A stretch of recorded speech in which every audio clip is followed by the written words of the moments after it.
بات، اور اس کے بعد پھر میرے اپنے نظریات یا خیالات شروع ہو جائیں گے۔ عباسی سیدنا ابو بکر و عمر رضی اللہ تعالیٰ عنہ کو خلیفہ راشد مانتے ہیں، جبکہ عثمان رضی اللہ تعالیٰ عنہ حضرت علی رضی اللہ تعالیٰ عنہ کی خلافت کے دوسرے دور کو نہیں مانتے۔ ایتھوں میں اپنے خیالات، یہ جو خوارج تھے جب ان کو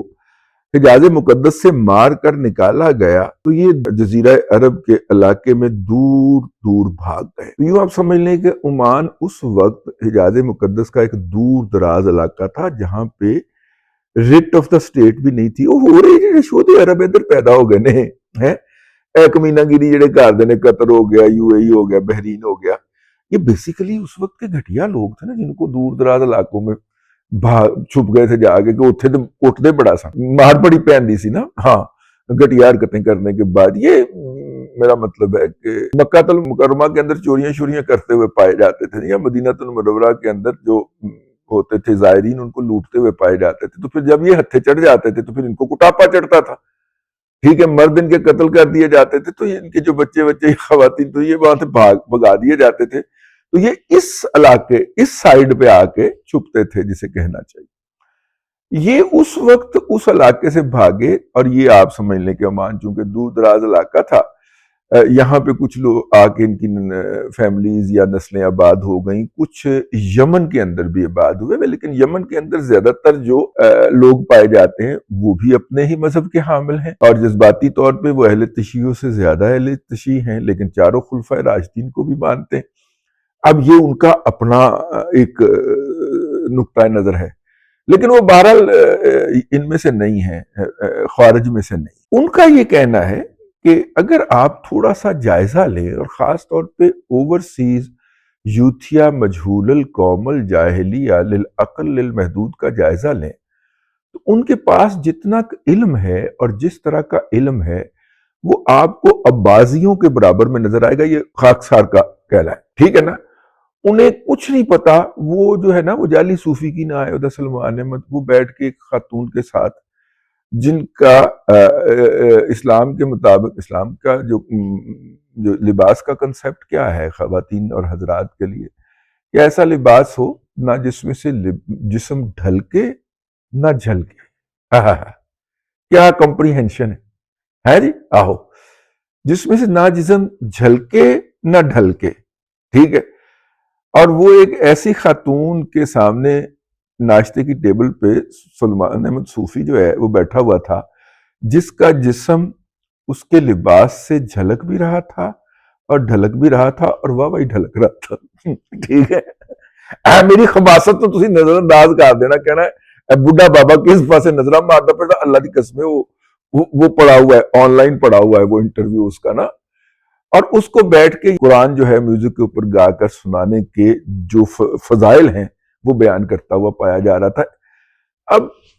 یہ جو پورا عباسی کی اگر آپ ہسٹری پڑھیں، بڑی مختصر سی ہسٹری ہے ان کی، یہ اگر آپ ان کو تھوڑا سا اور پڑھ جائیے تو آپ کو پتہ چلے گا کہ یوتھی اور خاص طور پہ اوورسیز یوتھڑ جو ہیں، اور اوورسیز یہاں پہ جو خوشحال یوتھڑ، ایک تو یہ الڈین ٹائپ کے جو اس طریقے سے وہاں پہ پہنچے، مزدوریاں کرتے ہیں، اب ہے کوئی دیہڑی لگ جائے، عمران خان کی مظلومیت بیچ کے دیہڑی لگ سکتی ہے تو لگاؤ، نہیں اے نہیں، وہ والے لوگ ہیں جو پاکستان سے وہ موو کیے ہیں، تو یہاں پہ خیری میری لبرل تھے، اسلام سے ان کا کوئی تعلق نہیں رہ گیا تھا پاکستان میں۔ وہ اسلام یا اسلامی شاعر اور عقائد کے خلاف مجسم بغاوت، اس بغاوت کے لیے اگر انہیں پیپلز پارٹی میں جگہ ملتی تو وہ وہاں پہ موجود تھے، اگر انہیں کنونشن لیگ میں جگہ ملتی تو وہاں پہ موجود تھے،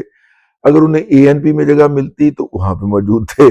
ٹھیک ہے۔ تو میرا مطلب ہے وہ موجود تھے، لیکن انہیں ایک اپرچونٹی نظر آئی، وہ پاکستان سے ہجرت کر کے یورپ اور امریکہ کے مختلف علاقوں کے اندر آباد ہو گئے، لیکن وہاں پہ جا کے انہوں نے مقامی مسلمانوں کے اندر خود کو مکس اپ یا ضم نہیں ہونے دی، اور ان کی نسلیں اسی ماحول کے اندر جہاں پہ نظریاتی طور پہ آپ کے پاس کوئی قلعہ دستیاب نہیں ہوتا۔ دیکھیے کسی بھی چیز کو غلط یا صحیح آپ نے کسی پیرامیٹر کے اوپر کہنا ہوتا ہے۔ اگر آپ کو کوئی پیرامیٹر ہی کوئی نہیں ہے، قلعہ ہی کوئی نہیں ہے، ایکولیبریم ہی کوئی نہیں ہے، ترازو ہی کوئی نہیں ہے، تو تولو کے کہہ دیتے، ہو سکتا ہے آپ کو پتا چلے کہ میرا ترازو غلط تھا، لیکن زندگی کے معاملات کو آگے بڑھانے کے لیے کوئی ترازو، کوئی پیمانہ، ٹھیک ہے، کوئی تکڑی وہ تو چاہیے ہوتی ہے نا بھائی۔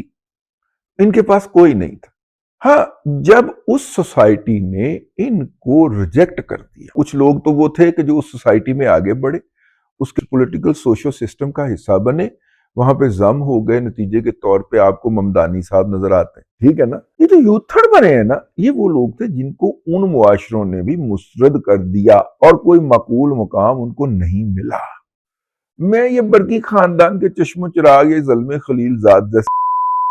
ان کی بات نہیں کر رہا، وہ واردات کے لیے یوتھڈ فلسفی جو ہیں وہ بیچتے ہیں۔ ان کا یہ کہنا ہے کہ یہ جو اوورسیز یوتھی ہیں، اور خاص طور پہ میں نے کہا صرف اوورسیز کہنے لگے، نہیں، تو پاکستان کے اندر بھی جو شہری علاقوں کے اندر امیر طبقات سے، اور زیادہ تر تو یہ امیر طبقات ہی ہیں نا، یوتھیا مجہول القوم الجاہلیہ للعقل المحدود، یہ بھی وہی ہے، ان کا علم بھی محدود۔ انہوں نے 70 80 اور 90 کی دہائی کے اندر اسلام کے اندر گھسنے کی کوشش کی ہے، بہت سارے فتنے جو تھے وہ وجود میں آئے، اور یہ ہمیشہ ادھورا دین لے کے نا اس کے اوپر عمل کرتے ہیں، اس کی تبلیغ کرتے ہیں۔ وہ ایاک نعبد و ایاک نستعین تو کہتے ہیں، لیکن اہدنا الصراط المستقیم کہتے ہوئے انہیں موت پڑتی ہے۔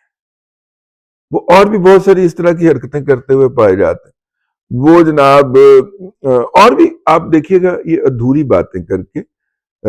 جو ہے اس کے بعد اس کو اسلام قرار دے کے دوڑ پڑ۔ اور اس وقت اگر آپ کو خوارج کی سب سے بڑی نشانی میں عرض کر دوں،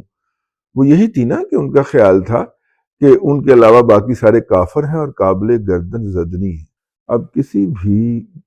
گراس روٹ لیول کے یوتھیے سے بات کر لیں، ٹاپ کے اوپر بیٹھے ہوئے یوتھیے سے بات، دونوں کا یہی خیال ہوتا ہے، وہ درست ہیں، ان کا قائد عمران احمد خان نیازی درست ہے، باقی پوری دنیا غلط ہے۔ اور ہم جب چاہیں امریکہ کو درست کہہ سکتے ہیں، ہم جب چاہیں امریکہ کو غلط کہہ سکتے ہیں، ہم جب چاہیں نواز شریف کو درست کہہ سکتے ہیں، اور ہم جب چاہیں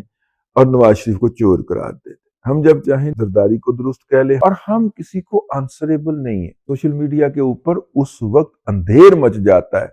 جب آپ کسی بھی یوتھڑ کے مقابلے میں اس کو اس کے برابر کی گالی دیتے ہیں، یعنی اس نے آپ کو گالی دی ہے، آپ چپ کر بیٹھ گئے ہیں، آپ شریف آدمی، آپ قابل قبول ہیں، آپ اپنے جرنلسٹ کمیونٹی میں قابل قبول۔ لیکن اب اگر آپ یہ کہیں کہ یوتھڑ نے آپ کو بہن کی گالی دی ہے تو آپ بھی اس کو بہن کی گالی دیں گے، آپ دیکھیے گا پورا سوشل میڈیا کا لاگرتھم آپ کے اوپر ٹوٹ پڑے گا، ٹھیک ہے۔